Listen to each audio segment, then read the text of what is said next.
आज ना आपण एक ट्रेंडिंग रेसिपी ट्राय करणार आहोत बघा. ते म्हणजे कोणचे व्हायरल कोरियन पोटॅटो बटन्स. खूप भारी लागलं बरं का. मी पण ट्राय केलं. मला वाटत होतं पहिले कशी रेसिपी लागते काय नाही. एवढं टेस्टी लागतं आणि अशी रेसिपी जी आहे ना ती एकदम इझी आहे बघा. काय केलं, इथं आलू घेतलेत मी. आलू छान असे बॉईल करून घेतलेत. तुम्हाला ज्या क्वांटिटीने करायचं आहे ना त्याच्यानुसार तुम्ही आलू घेऊ शकता. मी ते 7-8 असे आलू घेतलेत म्हणायचं. त्याला चांगल्या प्रकारे बॉईल करून घेतलं. त्याचे छिलकेवरचे जे आहे ते काढून घेतले आणि मस्त असं पोटॅटो मॅशरनं मॅश करून घेतलं. माझ्या मनाने तर तुम्ही काय करा ना, याला खिसून घ्या. खिसून घेतल्याने जरा कमी मेहनत लागेल, कारण मध्ये गाठी वगैरे नाही होणार ना त्याच्याने. नंतर मध्ये ना मी 1.5 वाटी कॉर्नफ्लॉवर टाकलं, चवीनुसार मीठ टाकलं आणि छान असा आपण चपातीला वगैरे कसा गोळा मळून घ्यायला लागतो बघा, तसा गोळा मळून घ्यायला लागायचा. थोडं पण घट्ट नाही करायचं चपातीला, जसं आपण करतो तसं नाही करायचं. थोडंसं जरासं असं मऊ ठेवायचं पीठ, असं करून घ्यायचं याचं.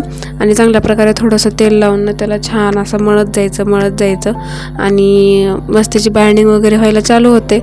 आधी कसं स्टार्टिंगला कॉर्नफ्लॉवर टाकल्यानंतर ना त्याची बाइंडिंग वगैरे नाही येत, तर थोडंसं मध्ये पाणी तुम्ही ॲड करू शकता ते पूर्ण मिक्स होण्यासाठी. नंतर तेल लावून चांगल्या प्रकारे मस्त असा गोळा बनवून घेतला आहे मी. आता छान प्रकारे आणखीन थोडा मळून घेते आणि एक ते 2 मिनिट मी उगाच साईडला असं सहज ठेवून दिलेलं होतं. आणि आता काय करायचं बघा, तेल घ्यायचं हाताला डबल थोडंसं आणि छोटे याचे बॉल्स करून घ्यायचे आपल्याला.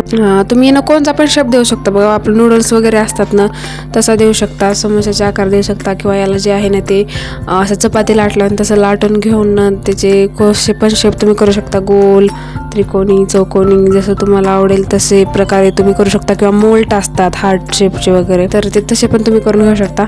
मग आपल्याला ना बटन्स बनवायचे, तर ती जसं त्याच्यामध्ये दाखवलं मी तसंच घेतलं. मी ते हिंगाचं जे वरचं झाकण असतं ना ते घेतलं.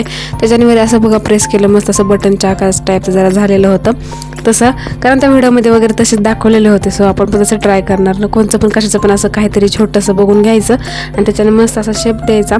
तर सगळे ना मी ते करून घेतलेले आहेत बघा. सगळ्या प्रकारे थोडेसे करून घेतले. तिथं पातेल्यामध्ये घेतले पाण्यामध्ये टाकले थोडंसं मीठ आणि टाकलेलं आहे त्याच्यामध्ये थोडंसं तेल का चिटकू नयेत म्हणून.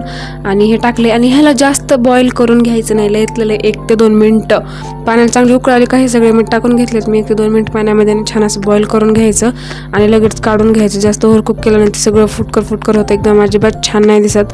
आणि टेस्ट चांगली लागते पण ते दिसायला अजिबात छान नाही दिसत, कारण ते वेगळंच वरून दिसते त्याच्याने. हे काढून घ्यायचे आणि गरम पाण्यातले लगेच मी थंड पाण्यामध्ये ॲड केलं, जेणेकरून त्याची कुकिंग प्रोसेस जी आहे ना ती थांबली पाहिजे. नाहीतर मध्ये गरम राहिलं ते मध्येपर्यंत आणखीन जास्त कुक होत राहणार, मग नंतर ते छान नाही लागणार. त्याच्याने लगेच जरा सगळे जे आहेत थंड पाण्यामध्ये टाकून घेतलेत.